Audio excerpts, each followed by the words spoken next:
Hi, I'm Ralph Preston. I'd like to welcome you to our weekly Stroke Buddies Stroke Survivors Support Group meeting. We have these every Tuesday at 11 a.m. Eastern Time. One of the things that we're trying to do is bring valuable content and useful information and tips that stroke survivors can use in their own recoveries. And if you can't make it to these meetings, I put them up on my YouTube channel, and I'm caught up now, and I'm doing that as quickly as I can. Last week I got it up the same day. Might happen this week. Today we are honored to have two yoga teachers with us. Leslie Hadley, who is a stroke survivor, and Christine Preston, who is not a stroke survivor. And of course, if you're wondering why we have the same last name, that's because Chris is my sister-in-law. And both of these, I'm real honored to have them both here today, and I'm pleased that they were able to do it on such short notice. They're both favorite people of mine. And so I guess with that, we could get into the discussion. The point of this meeting, in my mind, and we'll see where it goes, was that I found yoga to be very beneficial to me overall. I'm 13 years in, so it's hard to, I guess I'm still recovering. It's hard to say. I did not engage in it in the first year when I was serious about my recovery. If I could go back, I would, and I would also tell that person what I know now, which is work on core. And guess what? Yoga is a very good core builder. It's very subtle. Chris does a thing sometimes where she has us put our fingers on our abdominal muscles, and you can feel the core engaging in lots of things that seem to be simple moves that you wouldn't think they are. So I found in trying to suggest this to other stroke survivors that they are really interested, but there's some hesitancy, and often they don't show up at the yoga classes I suggest. Both Leslie and Chris have weekly chair or adaptive yoga classes. And when we post this video, we'll post information on both of them and how you might be able to get involved. Today, we're mostly going to talk and maybe show some things so that we can alleviate people's fear, I guess it is, that they're not going to be able to do this, which is why I think they don't show up. Boy, that was a long intro.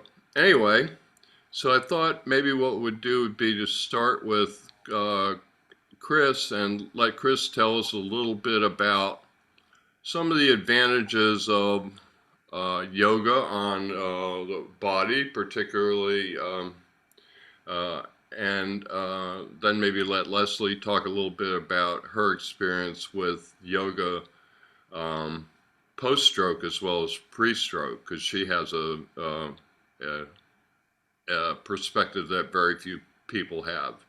Because she was a yoga teacher for 15 years or so before her stroke.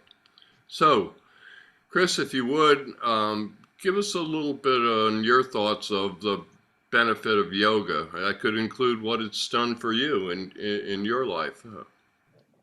Thank you, Ralph. First I'd like to say thank you to everyone for coming today. It's so lovely to see all your faces, and nice to know you. I don't know all of you. I certainly have and will enjoy meeting more of you as time goes on. And I hope you'll take this opportunity to think about and kind of embrace the whole idea about what yoga could be for you. Not your neighbor, not for me, not for Ralph, but for you. Because everybody has a different body. Everybody moves in a different way. I just taught a class of primarily seniors. So just a very quick history on my situation. I've been practicing yoga and have had a very strong interest always in Eastern spiritual philosophy. And that took me into yoga classes probably when I was around 18-ish. Certainly that was a time when, we were all discovering who we are in the late 60s, early 70s. Philosophies were changing at that time, and I think certainly a lot of us in this age group, and please forgive me if you're not in this age group, but you probably know this anyway. So, the Maharishi Yogi came, he was there was a lot of chit chat because the Beatles, of course, went to India. Now, all of a sudden, people are talking about yoga, they're talking about transcendental meditation, and they're, the awareness word becomes more part of our population. Aware. And now we're talking about things being present. So over this whole journey, you see, it's all pretty much in that same vein. We're talking about awareness. Where are we? Where are we in our body? How do we feel? Are we connected at all with our inner self? Whether it's spiritual or not spiritually, it's just who we are inside and how we feel. So in my classes, I teach a spiritually based class. We work on the breath work, and then we go into what's called an asana practice. What's an asana practice? That's poses. There's another word for pose. Yoga meaning to yin. The breath work, to me, is incredibly important because yoga is just not about moving. I think most Western thought about yoga is that we're just moving and it's all about warrior poses and this and that. The true spirit of all this is all about breath work, right? Pranayama, bringing the breath into the body. Ralph is kind of demoing a little bit about that. So if nothing else that comes out of the thought of yoga, it should always be the breath. Breathing in fully, taking in that big belly. So I invite you right now just to embrace this thought of taking in a very deep, cool, long breath. Bring it in through the nose, down the throat, into the upper, middle, lower lungs. And then I invite you to contemplate bringing it into your upper, middle, lower belly. So like Ralph mentioned, if you take your hands and you put them on your lower belly and your pinkies are just touching in that hip crease, if your belly becomes large, then you're really taking in that breath. Most of us, especially in the West, breathe from diaphragm up. So when people come to me and say, I'm so anxious, why are you anxious? Doesn't matter. What's happening in your body is that you're not breathing correctly, or you're not taking a full breath in and then letting that breath leave you to bring in that calmness. We're learning about the vagus nerve now. There's so many things we're learning about, especially I think COVID has brought a lot of attention to this. So like, how do we find that inner peace in a time that's been so disrupted? And people have turned to the breath work. So taking full breaths in, not just that half breath and out, no, trying to find more space in the body, more space so the breath expands that very low belly, and it brings on this calmness. It brings out this sense of relaxation in the body. So if anything, when you come to a yoga practice and you're doing breath work, and there's lots of different forms of that, which we, probably won't get into all of them today. There's different ways of breathing. Some of you have read, there's this alternate nose and there's this and that. And so there's lots of ways to calm the body, bringing the breath in and just finding the space you need to relax, letting go the thoughts of the day. When I first bring in, my class comes in, we sit, we get everybody in some position. So of course it's going to be different for everybody. Some people can sit easily, with their legs crossed. Some can't. Some sit on their mat, toes are up. Some can't, are not even comfortable doing that, so their knees are a little more bent. And that everyone finds that place, the comfort of the seat. The sits bones, what are those? Those are those long bones in your seat. So you're sitting down, you're finding the earth with that. So the chakra system It's very important. We talk about that in the practice as well. Just feeling rooted, that's that first chakra, feeling rooted, really getting into that space of the earth, having the earth coming, embracing you as well. So the first and most important part of my classes are finding the breath. Finding the breath. Just settling in, letting the thoughts of the day go, letting the space. Today I invited my class. We sit in a square room. I invited them today to take their awareness away from the square of the room.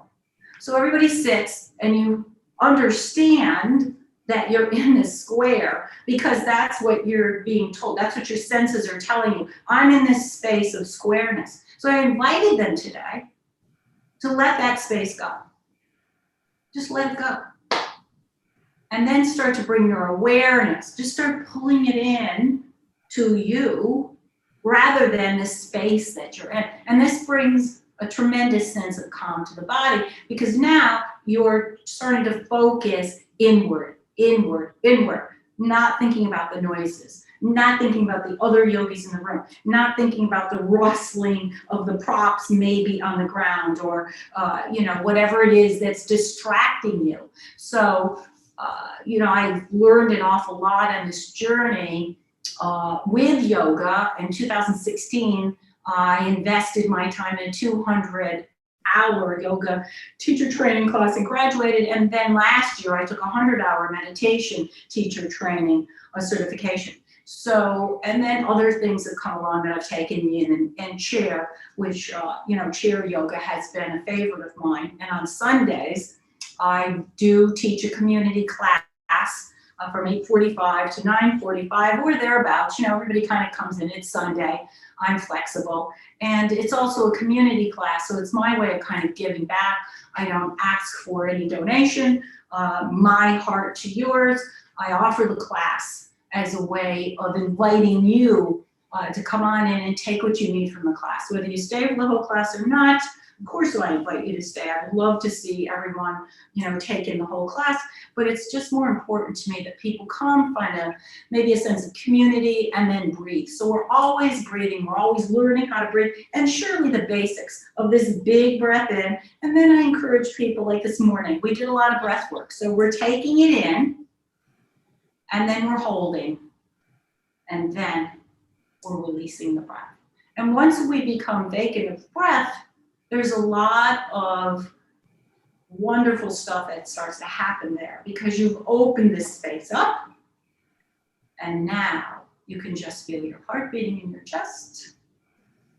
You can start lifting bandhas, which again, another conversation, and just find that peace of this vacancy of breath, this non-awareness, except you're bringing it in. You are aware, you are in that space. And I invite everyone to just take in that space. So maybe this would be an appropriate time, since Ralph is already kind of there, is to invite you to take a big breath in. So you could close your eyes, find your space, just find something, you're all sitting, it looks like, I can't really totally see, but you're sitting, just let your sits bones relax into your chair or wherever you are today. I'm assuming most of you are in a chair. Close your eyes. Maybe do some small movements. You can round your shoulders forward, round your shoulders back. Simple movement. Round your shoulders, feel the shoulder blades spread. And then as you roll back, now you're feeling your shoulder blades start to come together. Heart is open to the sky. Nice, big roundness.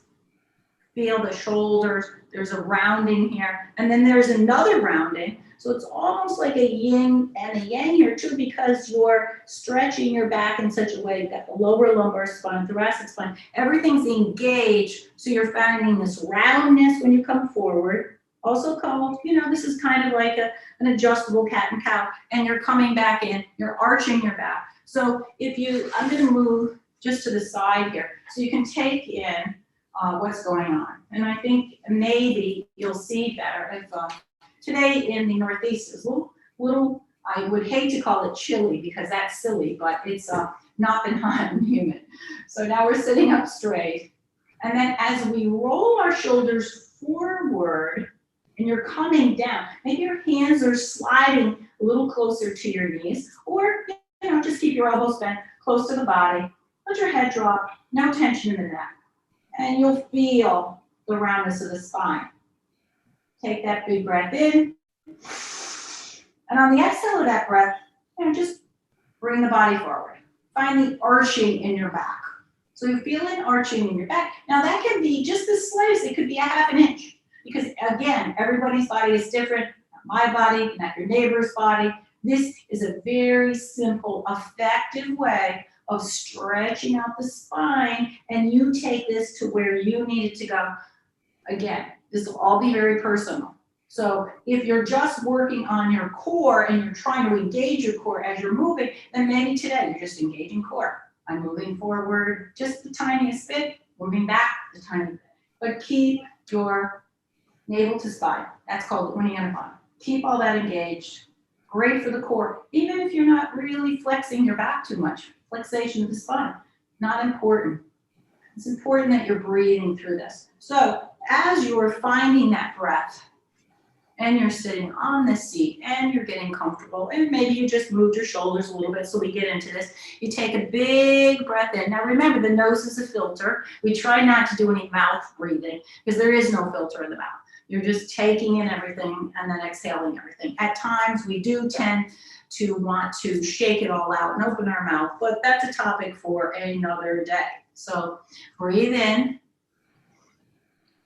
really pull that air in, feel it. It's coming through your nostrils. So you're taking awareness now to the tip of your nose, bringing that breath in, finding it. It's moving down your throat, upper, middle, lower rib cage. Nice expansion here. Now into the belly, upper, middle, lower. And maybe you moved your hands now to that lower belly, and you're finding your pinkies in those hip creases, big full air, and maybe we're just gonna hold this to the count of 4, 3, 2, 1, and now the exhale starts.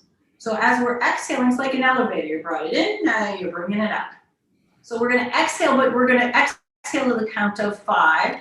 So that belly softens, so it's lower and then up. 4, bringing it through. Here it comes into the lungs. 3, 2, 1. It's coming through the throat and out the nose. And now maybe you just hold. Start to lift. So you're lifting that lower bandha. Now, what's a bandha? It's a lock. So you're lifting this lower part of your body, which is now sitting on the chair. So you've got this perineum area. It's being lifted. All of those, the bladder, there's a whole bunch of organs down there. So we want to try to lift. It's like a sling. We're trying to pull that up. And then Uddiyana Bandha, navel to spine. So you're feeling the core engagement as well. So this is all about the core. Strong core, and now soften. So as you soften, you feel that belly. Instead of having that big flat belly with the Uddiyana Bandha, now you feel that belly start to come out and release. So that's the basics of this yogic breath. Big, deep, full breath. You can do this anytime during the day because of our time, and I want Leslie to speak today. So I'm just offering you the suggestion of breath, and also telling you that during the course of the day, if you feel like you need a little break, I always tell people, close your eyes, blind and quiet, shut down all the monkey brain, all the noise of the room, and just breathe. So I hope that's helped you. Yes. I'm really excited to be here and thankful and grateful. And if you have any questions, Ralph will give you my email. If you have time, I know everybody's in a different time zone, but I'm always happy to see faces on Sunday if it works for you. And as we move through this process, always, always, the light in me always honors and respects the light in you. So I appreciate your time today, and I'm going to let move this out to Ralph so that he can continue on with his conversation with you. So thanks again. Namaste. Thank you. Okay, well, let's hear a little bit from you, Leslie, and it doesn't have to be only post-stroke. If you want to talk about benefits of yoga in general, that's fine too. Okay, what I'm going to talk about is my situation with the stroke and before the stroke. So, Perfect. so before the stroke, I was teaching like 20 years, and I give teacher training, which I've done since I've had the stroke, and I've trained about 75 people already at this point. So, I I'm really happy, by the way, guys, to be here. I get to meet more survivors, more warriors. So when I had the stroke, the day before the stroke, a friend of mine was over and he said, we were doing yoga, and he said to me, you have a beautiful yoga practice. So I woke up in rehab and I was like, oh my God, my teaching, my yoga practice. So I said, there's more to yoga than the poses. So let's dig way deep down. And again, I started with the breath because it would relax me. And I also started meditation. I meditated before I started teaching, but then I let it go and I meditate now every day. And at the end of my classes, we do a healing meditation. So I teach it Friday mornings for survivors to help them feel more peace, to get a little bit more physical activity. And I had one girl that takes my Friday class. She's been taking it for almost a year, and she couldn't lift her arm. It was her hand was like this, and within 6 months she was able to raise her arm. So that said a lot to me. And another girl, she's getting there. So it's like there's no judgment. It is what it is, and you do the best you can. And I found that the practice of yoga actually balances your brain. So as survivors, we understand that we could be all over the place. So having a balanced brain and a place to be with other people that have had strokes, it's really been helpful. So when I teach the teaching side, which is your non-affected side, and your learning side, which is your affected side. And your teaching side can help your learning side. We do a lot of stretching, and where we're I say interlace your fingers or stretch your arms. So you could hold your hand or interlace. And it gives people a feeling of being in a place that they feel more comfortable. And I open it to the survivors, and because it's something that helped me in my life and I want to give back to everybody. So it's a free class, and every Friday at 11 o'clock Eastern. And I've taken Leslie's class a couple of times, and I've taken Chris's class a number of times. And I stole Leslie's language about the teaching side and the healing side. I mean, this is obviously a concept I had in my brain, forever, because I did oppositional therapy, bilateral therapy, to use one side of my brain to get the other to work. And but I just love the language of the teaching side and the healing side. And so I've stolen it, and I give Leslie credit for it every time I use it. And uh, let me just talk a little bit, and then we'll get back into this, about my experience with this.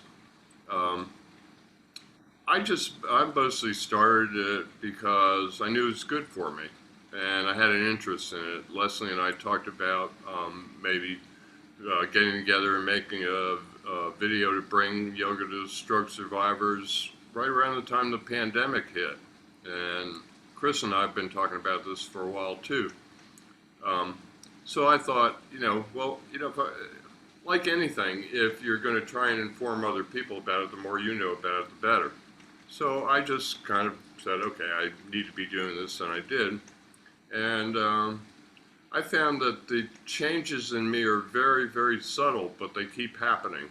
Uh, for example, Chris does some things in her class with our with your leg, raising your leg, and I could hardly raise my leg in the beginning, and when I did, I had the strap way back here, 15 inches away.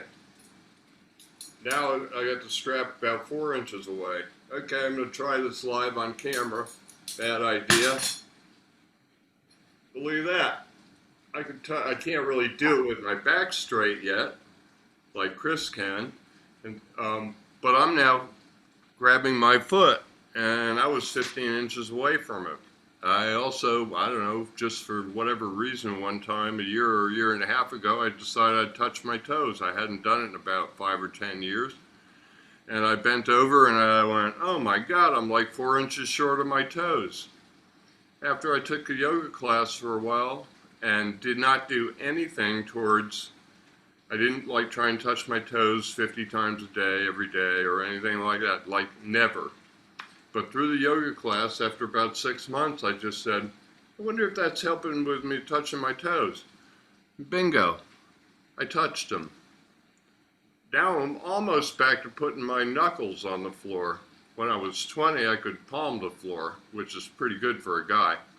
Anyway, I found that it's, I'm trying to find a better word than insidious, because that has a negative connotation. It just kind of sneaks up on you, and it's a wonderful thing. And I feel my body a lot when I'm doing things to see if the right muscles are firing, and I find that my core is engaged a lot all the time that we, do twists and things, and it's very simple motions, and I think most anybody can do them. If you can't sit up in a chair, you might have a problem, and some people can't. But I don't think you need to be able to walk, particularly. Leslie, we used a picture of Leslie with her AFO holding a chair because we wanted to make sure that people knew that you didn't have to be at some really high level in order to do this. Like Chris said, it's your body, your practice. So you just do what you can. So with that, maybe I'll call on you, Linda. I think I muted you when you got your phone call, so you might have to unmute yourself. Uh-oh. You have to click yourself on the top. Ask to unmute. Oh, I shouldn't have unmuted Yes. you. There you go. Okay. So if No. you would just tell us, you're about the only one I've convinced to show up, so I got all my eggs in your basket here, Linda.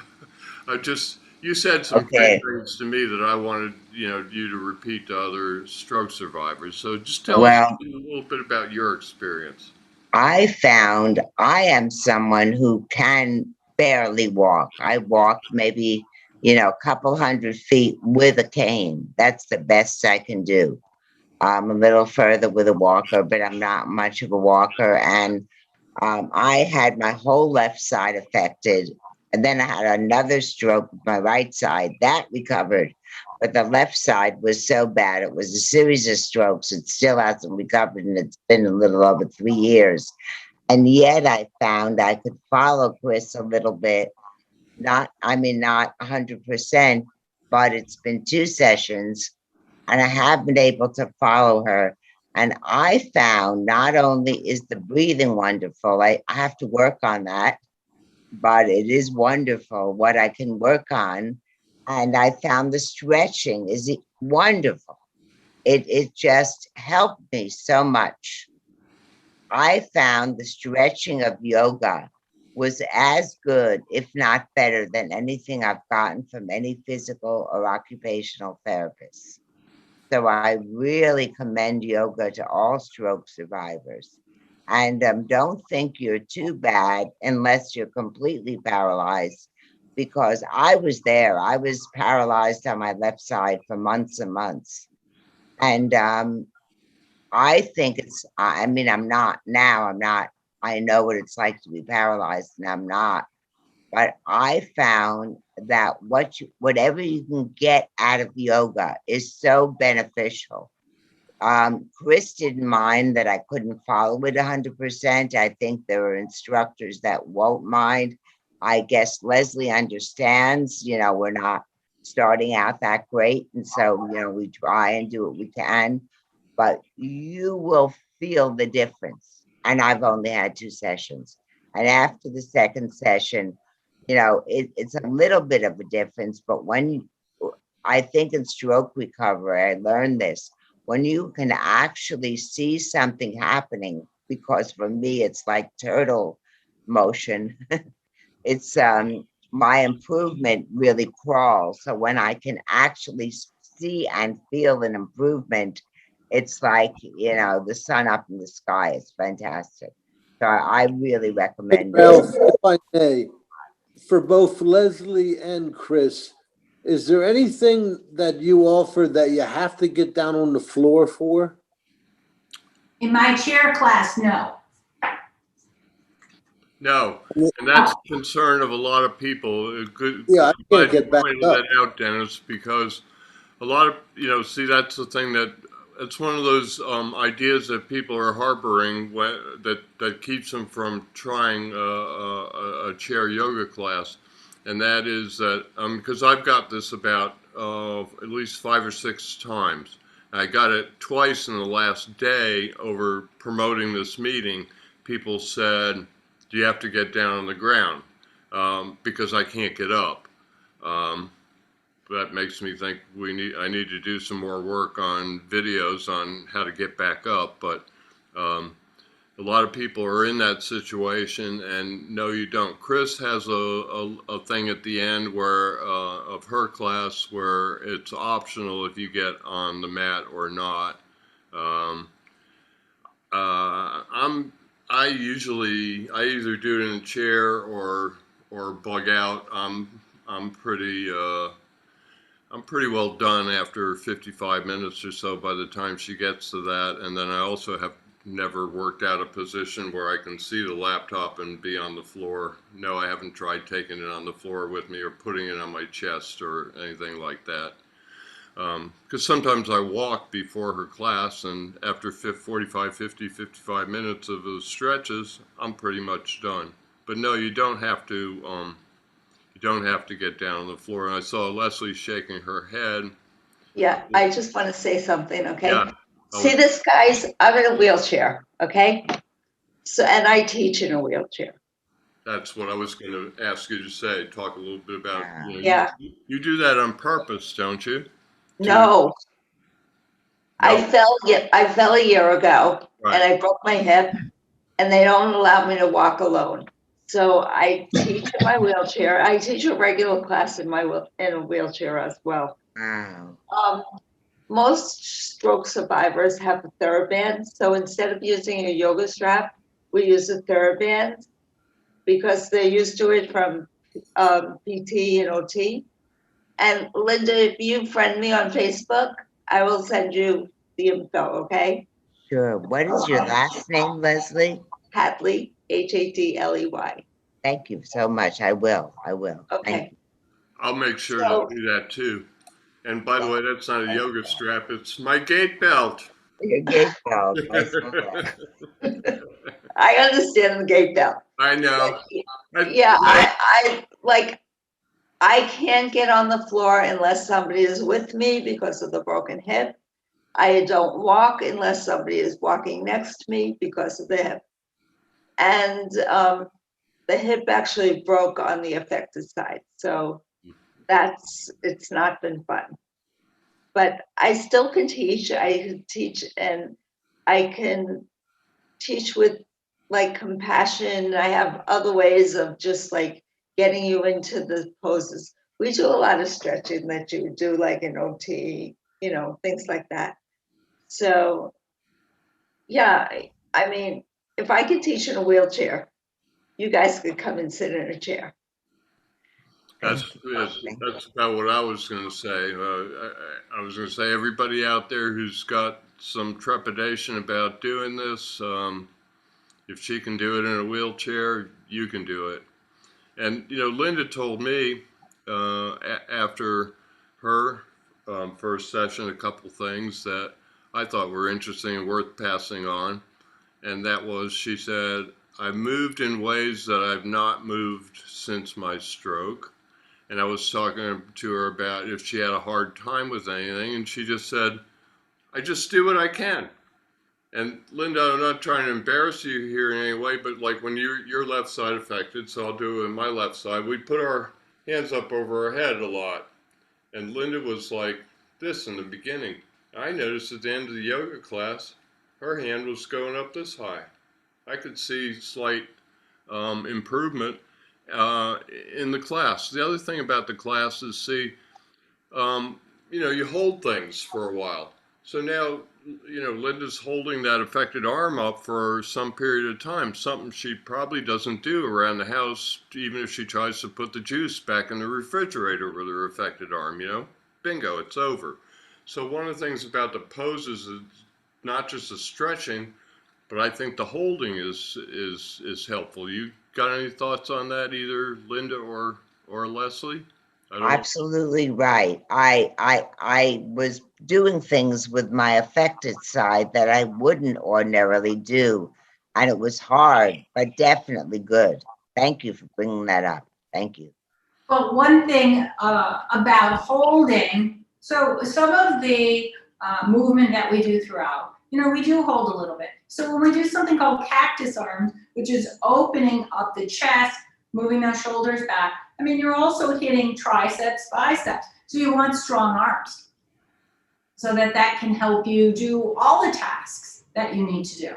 So not only is it encouraging better posture and lifting you, you're working. So that's the beauty of yoga, is that you're just not hitting one muscle group. You may be, and also when you're sitting up straight like that, look, core is engaged. So you're getting all kinds of great benefits here just from this very, very simple movement. And I've noticed the difference too with Linda on week 2. Because she does have more movement, and that's just, it's a wonderful to see it, Linda. Thank you so Well, I'm much. glad you're feeling it, because I'm not in your body, so I don't know what you're feeling. And yoga should be adaptable to everyone, and that's why I took yoga teacher training to begin with, because I felt there was a big void in serving a community that was in our age group.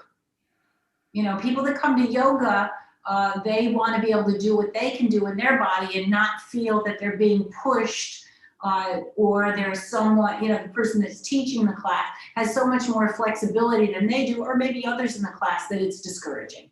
And I get that. Leslie, do I have your permission? At the end of your bio, you have things, they're called insights or words of wisdom from you. And one of them is, yoga is not a competition. You really hit on this whole thing that Chris is just talking about your body, your practice kind of thing. Do I have your permission to post those when I post this video? Yes, of course. I think that, well, I figured that, but I'm. Come on, Ralph, you know me. Yeah, but see, I'm a photographer and a videographer, and so I consider everything everybody's right. I don't do anything. I don't post pictures or words or anything that belong to anybody else without asking them.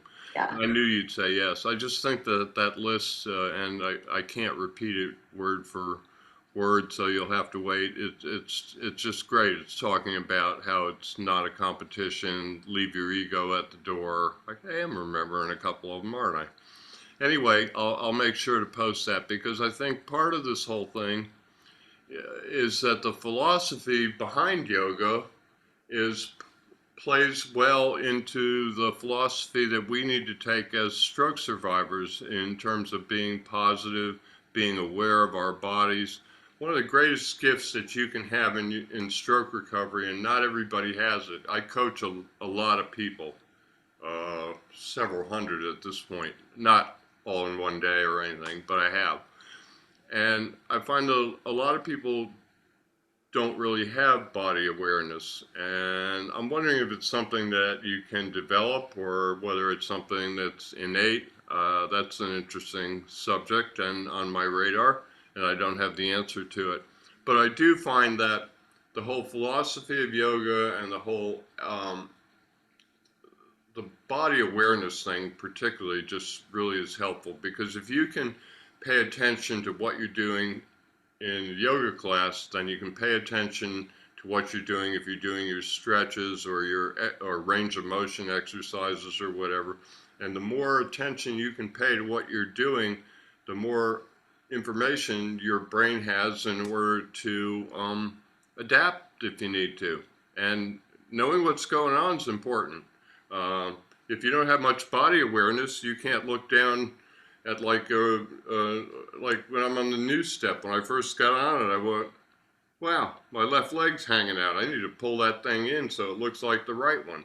And now I can't do it without looking down every once in a while, make sure that my left leg's good. So body awareness is a good thing in recovery, and I think that yoga helps you with body awareness, and I think that the whole spirituality, centering thing plays well into the attitude that you need to have post-stroke. You know, I had a gal that, a woman that comes to my class 3 years now. When she first came to class, I noticed right away that she could never be still. Everything's moving all the time. She just can't find stillness. She just can't even sit in stillness. And I didn't ask her about anything. I just wanted to observe her body and understand a little bit of the challenges that maybe she was having. And so as she came to class, she sought me out one day and said that she was having a lifelong struggle with anxiety, and that she was on anxiety medication, and that it had some side effects. And one of the side effects is, you know, she had some of this body movement. She wasn't even aware. And so after she came to class for a while, she told me that she was much more aware of the movement. You know, that she was unaware that she was so jittery in class, and she had very little knowledge of that before she started the class. And then we sat one day after class, and I noticed that her breathing, I couldn't really understand without, and you know, I don't, you know, I don't want to ever enter an area that people are uncomfortable. So that's not my job. If someone wants to come to me and say for some suggestions, I'm always happy to be there. And she said that, you know, she was constantly feeling, you know, tired. And so we sat and we watched the breath work. And, you know, like I mentioned in the beginning of our discussion, her breathing was basically diaphragm up. She was never breathing into that lower belly. You know, everything was short breath. So, you know, gosh, I mean, I'm not a doctor, but we all know enough about anxiety to know when you're having any sort of panic attack, you feel very anxious. What happens? You can't breathe. You know, nothing's happening there. You're feeling very short of breath. You know, the diaphragm is moving. You're just not comfortable. So after, you know, we had some discussions about that awareness and breath awareness, and I, you know, showed her a few different techniques. You know, gosh, she's off. All I can tell you is she's off her anti-anxiety. After 3 years, she's off those anti-anxiety meds. And she's so grateful because they did other things to her body, which was really unpleasant. But she's able now to understand immediately when she's having anxiety issues because her breathing becomes compromised. So that's the point of this, is that body awareness. Ralph, you hit on it. You know, you couldn't get that foot over, you weren't sure where that foot should go. I mean, I think yoga is so intuitive that way. It gives you that ability to understand and really feel what's going on here. What's going on? I ask my class that all the time. We get about halfway through and I said, take that mental and physical inventory. What do you need to release today that's not serving you? What is that? That's not for me to know. It's for you to know. And it's for you to breathe through, and hopefully, you know, after time, you're able to just watch it drift away on those clouds, you know, so that you can find some peace, you know, in your life and let go of things that you may have been holding on to for, you know, many decades. So breath work, huge. Thank you for pointing that out, Ralph. I think it's a big thing to know. And if you think about yoga and the history of it, you know, the breath work was always so important prior to meditation. Because if you're breathing and you're calm, that's always a great way to start. And then the asana practice to work out the kinks. And then you can sit and meditate, and hopefully you're finding body awareness, and you know, you've worked out some energies as well. So, well, thank you for bringing that up. Thank you for inviting me on the call today. And it was so nice to meet everybody. And certainly, Can I ask a question? Amazing human. Amazing human. I'm just so honored to meet all of you and also experience, you know, Leslie's journey. That's a pretty incredible thing. Chris, did you have a question? Yes. For the last year, I've been stretching various muscles, and some of them have extended quite well, and I'm much more flexible than I used to be.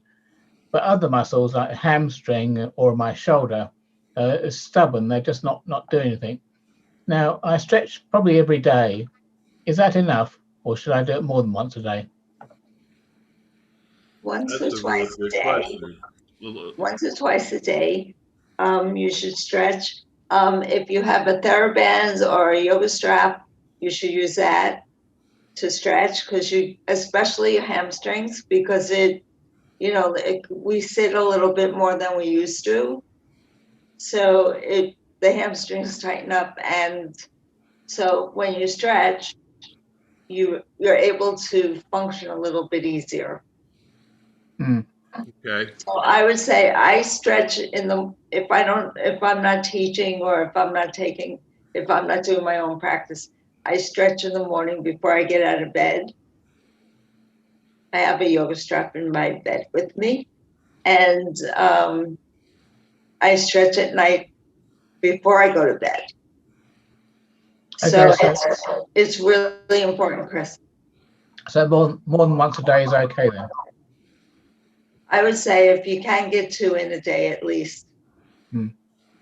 Good. But when I teach the survivors, when I teach any class, pranayama, breath is the most important. That's what's going to center you. So then you could do the physical practice. And at the end, I do a meditation on healing, different meditations every week. So this way, and I have people in that class from Canada, from Wales, California. Yeah. Ralph, will you be forwarding information on Chris's and Leslie's classes? Yes, I will be. With their permission, of course. Yes. Of course. Happy to send the link out. Yeah, I'll be putting together a whole thing like I did to promote the meeting, where, you know, I've got all the information you need, and I'll put it with the video of this meeting when I get it on my YouTube channel and post it back in the groups. And anybody that gets pushed down, you can't find it anymore or whatever, I'm always available, you know, to forward, you know, links or contact information again. So, Thank you. And Chris, there are a number of. How do you stretch your hamstrings? Are you able to, you know, because there's seated ones and sitting on the ground and. I've tried various. I can get on the ground easy enough. So I tend to sit up and lean forward, or sometimes I stand up and and then put my foot on the settee and just with a straight back and just lean forward as well. Right. I don't know. For those who don't know, if you stretch that leg out and then lean into it, um, you'll definitely feel it in your hamstring. Yeah. That's the simplest one. There are about, I don't know, 10 or 15 hamstring stretches. Leslie, Chris has dystonia. I don't know if you're aware of that. It's kind of an extra stubborn spasticity, if I had to put it in lay people's terms. Is that a reasonable definition? Yes, I get like yesterday I had a good day. I played lawn bowls. So today I'm having a bad day because the dystonia is there. Because you played lawn bowls. So is it like clonus? It's just muscle tightness. Okay, spasticity. It's not Okay. shaking like clonus. It's more like, and correct me if I'm wrong, Chris, or jump in. It's more like spasticity. It's extra tight and almost nothing will cut through it, is my understanding. Does the weather affect it? Sorry? Does the weather affect you? No, not at all. That's good. Hmm.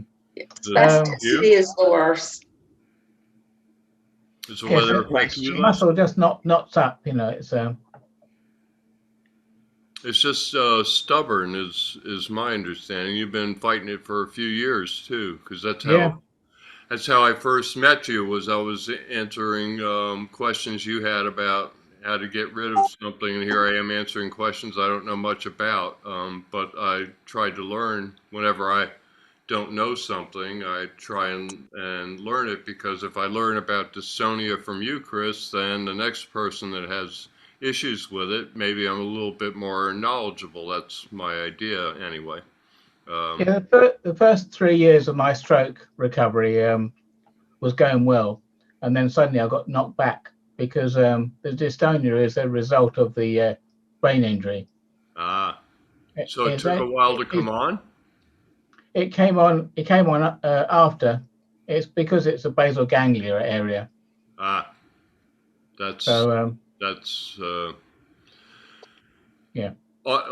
Cerebellum, basal ganglia, all the strokes that occur in the brain stem is one term for the whole back of the brain.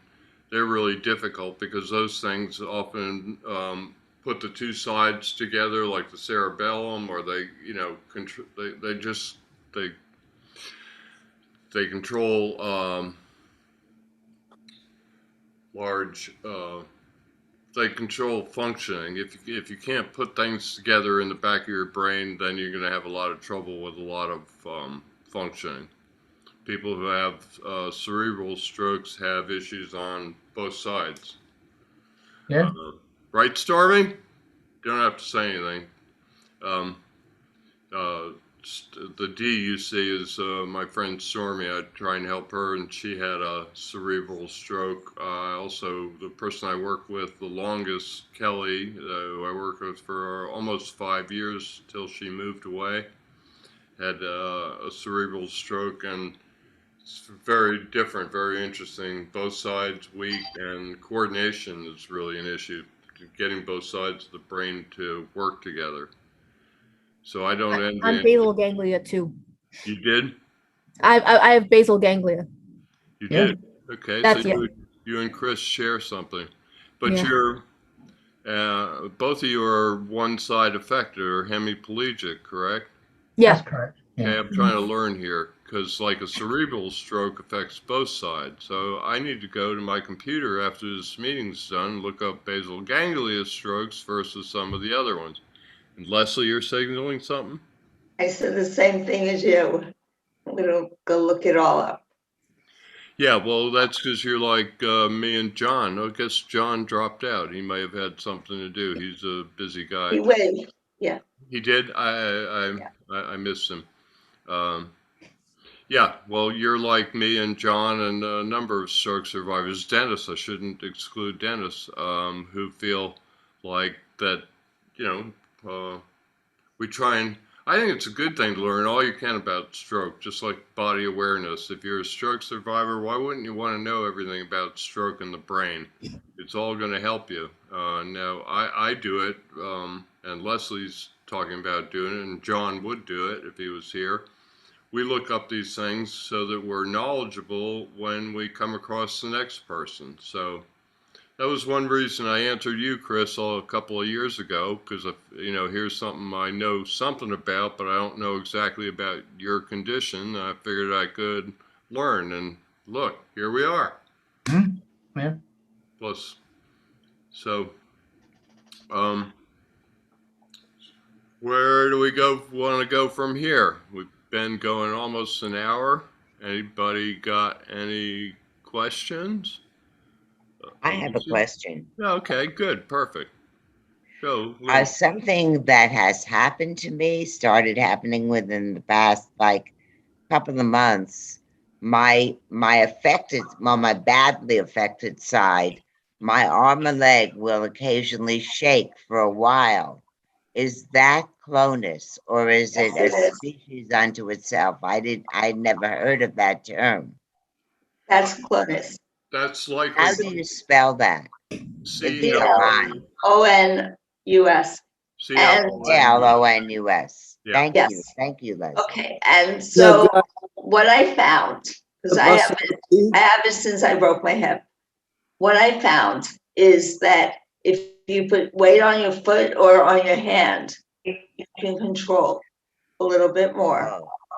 Oh, thank If you you so much. stretch, Leslie, stretching is helps. that related at all to muscle fatigue? I get clonus when I walk a lot in physical. Yeah, I find when I do a lot of, say, for example, hand exercises, all of a sudden I'll get it in my hand. Yeah, and it's like, ugh, so crazy. It's But hard. yeah, so it's when you're fatigued, because I was talking to my physical therapist about it, and I said, why is my leg shaking? So he said, your leg is tired. I said, but it doesn't feel tired, but it is. And so stretching, weight bearing, that's what I found helps. Got it. So when I get up in the morning, I have more clonus because it's harder to control and my leg is really relaxed. So I have to do squats when I first wake up. So I hang on to my bar and I do my squats. And I do probably about 90 squats a day. Wow, That's amazing. incredible. It feels good. And it actually helps the hip break too. So Okay. It Wow. actually will keep you from the more movement, the less spasticity and clonus you're going to have. And I'm not exactly sure. I've still got some shake. I don't have clonus anymore. I still got some shake in my hand. I'm a big believer in. Well, I stopped my clonus by putting my hand used to when I wake up in the morning. I won't demonstrate with my affected hand. My hand would be like flopping on the bed like that. And at first, I found it really annoying, so I'd clamp it down. And I do that with my leg. And Ralph and I were talking about a lot of the clonus can be controlled with mindset. yes, you can. And I probably ought to send Linda that plate video I shot for you. I tried it with walking with the plates. That's what I ultimately Wow. You did pretty Please good. do, Ralph. Please do. But what I found was with my arm, I would clamp it. And I said, after like 6 months of this, I said, this isn't going anywhere. And I'm like somebody who feels like they have to make progress all the time. I'm real hard on myself. And I thought, well, maybe I should try and see if I could stop it with my brain. And I went, yeah, right.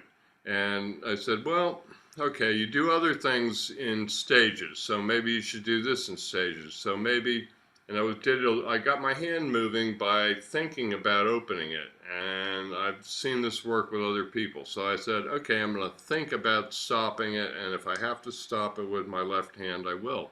With my right hand, I will.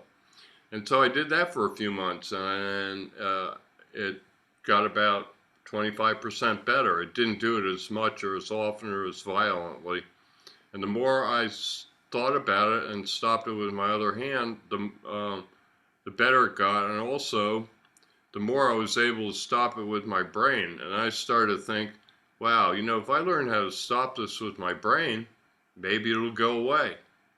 Guess what? It took about a year or a year and a half, but I learned how to stop it with my brain, and it did go away. I haven't had it now. It'll pop up once a year or something, so I don't know what makes it happen. I haven't had it in about 2 years now. I've also had a guy named Kevin who, after we went in the pool, he'd get bad clonus in his affected leg. When we take people to the pool, we like them to walk in if they can, and we always lift them out because we want to work them hard enough that they can't really walk out safely. So we worked Kevin pretty hard, and he'd get clonus in his leg. And I said, "Hey, I learned how to stop mine. Let me try something." And I just put my hand lightly on his leg. I didn't push down very much. I just basically what would be called a cue, and I cued him. And I could get it to stop. So I told him to stop crossing his leg. I taught him how to take his affected hand across and do what I was doing. He moved away too after a couple months after that, but he had made some significant visual and measurable progress with the clonus on his leg by thinking about it and stopping it when necessary. So there is the power of the mind over the body, which is one reason, Chris is nodding her head. I'm going to bring this back to yoga again, because yoga helps give you a really good awareness of the power of the mind and the relationship to the body, I think. Maybe I should let the yoga teachers talk about this since I'm not the expert. Yeah, and let me add something, if I may, Ralph. Sure. What I try to do when I get that shake is I try to breathe into it.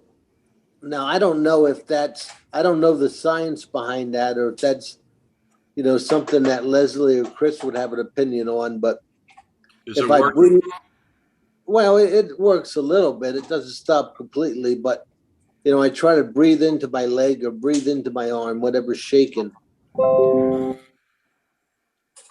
That's interesting. Well, I actually hold my hand, I don't have it in my hand, but I hold my leg, and it gives your limbs power of suggestion that it can slow down. The breathing does not help as much. Breathing helps more of your mind in that case than it does with the physical. Thank you. So I just take my hand, hold on to the leg, or sometimes I'm going to tell you, this is not very yogic, but sometimes I yell at it. Well, I talk to my hand all the time. That doesn't sound yoga-like. Stop that. Stop Oh, I yell all the time at my body. Listen, I have to say goodbye. I love you all. Thank you so much for letting me have this opportunity Thank to you, meet Chris. all of you. Thank No you. problem. This might be a good place to stop everything. We're, right about an hour. Yeah. I've been trying Unfortunately, my other life is calling me. Yeah, I mentioned what you had going on to a couple people before you got here. So we appreciate you taking the time. Oh, listen, this has been so wonderful for me, because remember, this whole area is so important, and I want to be there to help people through all these life challenges. So you're all warriors, and grateful to know all of you. And thank you, Ralph, for inviting me. Well, I didn't know you were the head. I mean, it's recent that I've discovered your interest in this, and I can send you all the information on stroke survivors and stroke recovery that you could stand, and more. Right, Lauren? The emphasis on the and more part. Anyway. Well, I'm going to share this because, I teach at the Easton Senior Center in Easton, Connecticut. I teach older adults typically, there. And, you know, I'm sure there's people there that use services because it's a community senior center and they're regional actually, and they offer lots of services. So I'm going to make sure that Val Buckley runs that organization, and I'm going to make sure that she knows that this is out there, not, you know, you and your group, because there's probably people that could so use all of this community that you're growing. Well, if there are any, you know, it's amazing. Everybody knows somebody. You can't mention Yeah, stroke to right. somebody without them saying, Right. "Oh yeah, I know all about it. My dad Right. had one." Right, or someone, right. You know, everybody knows somebody who had one. So if you run into anybody who has Sure. and they need support, you know, I reached out to somebody today. I accidentally started posting these things on my Facebook page. I did it by accident, and it just happened to be. I went back to erase it, and Lauren, you'll get a kick out of this. So I go to erase it, and it has 1 like, and I go, "Oh crap! It's already got a like. I wonder who it's from." And I click on it, and it says Brian Harris. Brian's the CEO of MedRhythms, the company that I'm trying to partner Wow. with, that Lauren works for. So I said, I'm not going to erase this. I like that like. So then Right. the next week we had music therapy, and I tagged Brian on them. And then on the music therapy one, Chris, you chimed in something about let people know about yoga class, and I said, well, you know, are you really interested in having me send people? And what about Tuesday thing? And then, I mean, we hatched this whole thing since last week, so I want to thank, you know, Leslie and Chris for both You're doing this welcome. on Yeah. short notice. I had a hole in the schedule. We got great things coming up the next 4 or 5 weeks. And I appreciate you guys filling in, and you did a great job. Thank you. And Thank you, everybody. And Ralph, Thank- he'll send you my email. yeah, So if anyone needs I'll me. post a whole. Yeah. That's great. Anybody who knows me knows how I'm going to post the whole 9 yards, the whole package. So there won't be anything missing. And like I said earlier, if you can't find it, or you 6 months from now, or you can always get in touch with me. I've got a big old mailbox. Big old mailbox. It's probably blowing up right now, but that's another story. So, So, namaste, everyone. All Thank you. Namaste. Namaste. Thank you.